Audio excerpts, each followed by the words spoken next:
Arĩmi aya arĩa marĩmaga indo cia gũthũka na ihenya mamũkĩrĩte mathomo ma ndukũ ithatũ megiĩ ũrĩmi wa kĩrĩu na bata wa kũhũthĩra ndawa cia tũtambi na mĩrimũ ya mĩmera ũrĩa kwagĩrĩire nĩgetha kũgitĩra ũgima wa mwĩrĩ wa arĩmi na ahũthĩri a indo iria marĩmaga hamwe na marĩa matũrigicĩirie.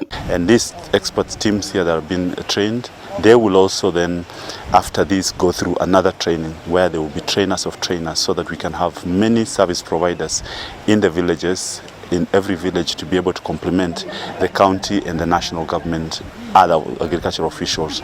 But we want to be very sure that the issue of safety, the issue of accuracy, the issue of selection of the right pesticide for the right purpose. Mamũkĩrĩte mathomo maya kuma kũrĩ gĩkundi gĩa kũrũmbũyania na indo iria ithũkaga na ihenya FPC marĩ ngwatanĩro na ataaramu a ũrĩmi kuma rũhonge rwa mbegũ rwa Karo.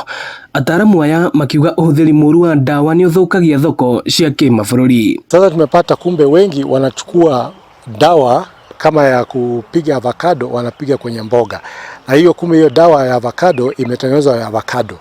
Na ikipiga kwenye mboga unapata ile kibali imepatiwa ya siku 2 siku 3 kwenye avocado, ndio pia amefanya kwa mboga, ambapo kwa mboga inatakana ichukue kama siku 7 hiyo kemikalia ile uchungu ule wa hiyo kemikalia ishe, anavuna anapeleka kwenye soko.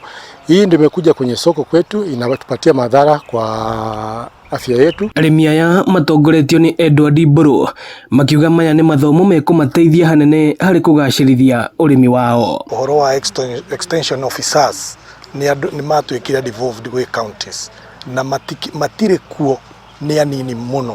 Koguo ithuĩ ta kĩama kĩa FPC nĩ tuoete ũhoro ũcio na ũritũ tukauga tũtrain arĩmi. Rĩu ta niĩ mũrĩmi wa avocados kumenya nĩ mĩrimũ ĩrĩkũ kana nĩ insects irĩkũ ciũkaga ku attack matunda na nĩgetha mũndũ ahote kũmenya nĩ ndawa irĩkũ akũhũthĩra. Ĩno nĩ ceceni ya Inooro TV Thika na niĩ njĩtagwo Moses Ngige.